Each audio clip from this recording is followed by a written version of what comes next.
Ibrahim Traoré a fait quelque chose pour son pays qu'aucun chef d'État ne l'a fait dans ce monde. Aucun chef d'État ne l'a fait pour son pays dans ce monde. Je ne parle pas seulement de l'Afrique. Même le champion Thomas Sankara ne l'a fait pour le Burkina Faso. Mes frères et sœurs, cette vidéo elle est très importante. Prière de la suivre jusqu'à la fin, puis partager largement, s'il vous plaît.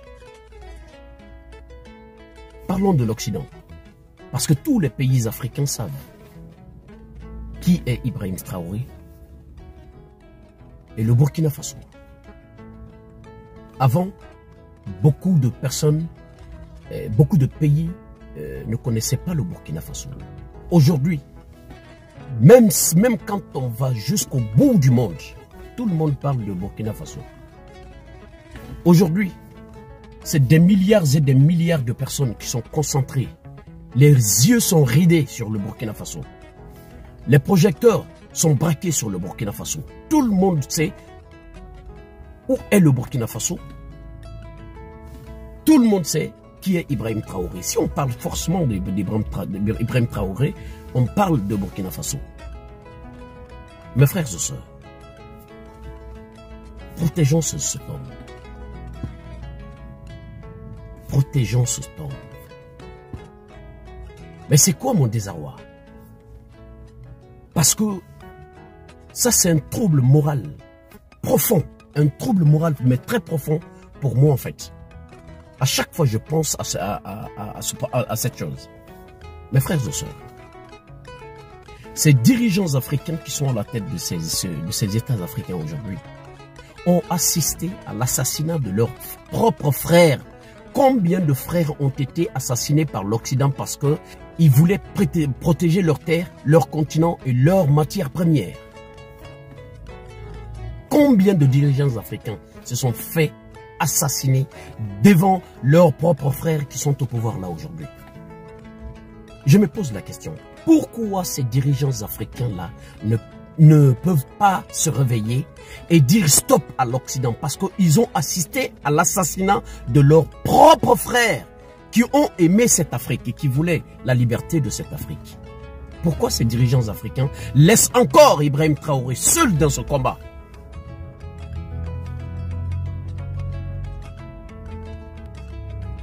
Même les déplacements de Ibrahim Traoré, il a fallu à ce que son avion soit protégé par Vladimir Poutine qui n'est pas africain.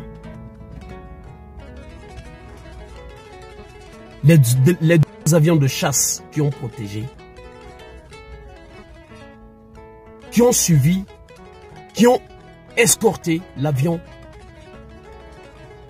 de Ibrahim Traoré. Quand je vois cela, je me dis, mais qu'est-ce qui se passe là?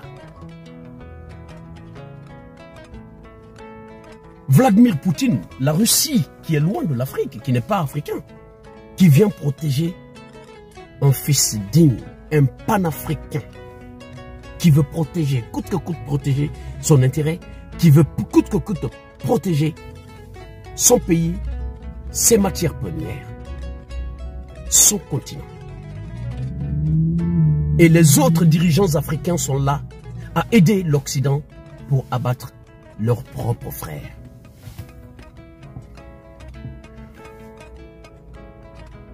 J'ai mal, j'ai très mal. Mes frères et sœurs, africains et africaines, voici le combat que nous devons faire pour nos grands hommes africains. Parce que si on se dit de laisser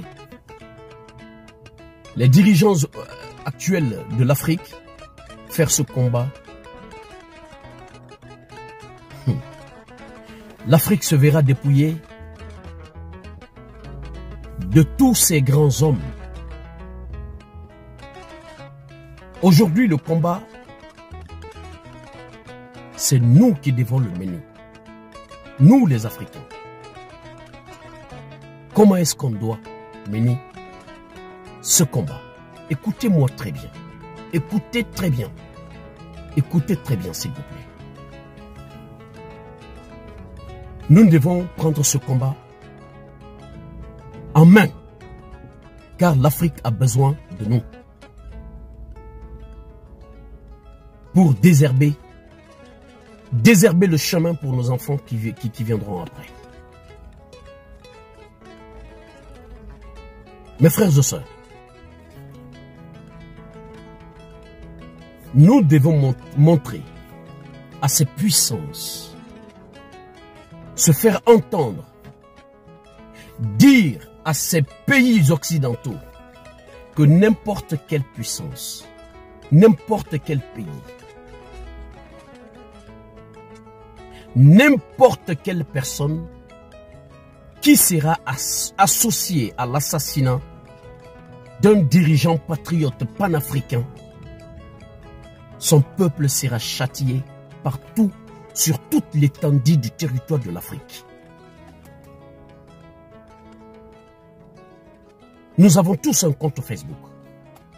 Lèvons-nous et faisons passer ce message partout, sur toutes les plateformes. Sur toutes les plateformes de réseau. Dire au monde entier, dire à ces Occidentaux que quiconque sera associé à l'assassinat d'un dirigeant patriote panafricain, que son peuple sera aussi châtié sur toute l'étendue du territoire de l'Afrique. C'est ce que nous devons faire. C'est ce combat-là que nous devons mener. Nous allons mettre ça dans notre tête et faire comprendre à ces Occidentaux-là que nous sommes prêts de mourir pour notre continent. Mes frères et sœurs, lèvons-nous et battons-nous pour nos grands hommes. Ibrahim Traoré est non seulement important pour le Burkina Faso, mais aussi pour toute l'Afrique. Mais aussi pour toute l'Afrique. Voici mes deux souhaits que je voudrais à ce que Dieu le Tout-Puissant réalise pour moi. Le premier, c'est de serrer la main à ce champion Ibrahim Traoré. Le jour où je ferai cela, je serai l'homme le plus heureux de la planète. Le deuxième, je suis fier d'être guinéen. Je suis très fier d'être guinéen. Mais je serai encore plus fier d'être africain le jour où j'aurai ma deuxième nationalité, qui est la nationalité burkinabé. Je serai l'homme le plus heureux au monde. Wallahi billahi tallahi. Protégeons ce grand homme. C'est-à-dire, il m'a donné envie d'y croire encore. C'est-à-dire, je suis fier grâce à lui. Je suis fier d'être africain. Très fier d'être africain. Juste en entendant parler de lui, en fait. Les Occidentaux, parce que partout on passe, même au boulot, quand je vais au boulot, nos collègues français, tout le monde parle de Ibrahim Traoré. Ibrahim Traoré, oui, lui, c'est un homme.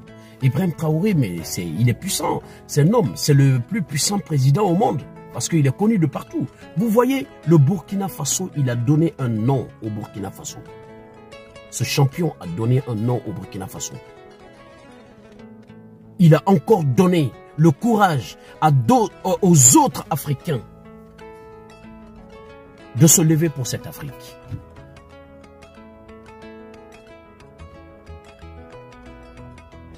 Il nous a donné l'envie d'y croire au lendemain meilleur de l'Afrique. Merci pour votre aimable attention. Merci de partager largement cette vidéo. Vive la paix, vive l'Afrique et vive la libération totale de notre continent. Je vous remercie.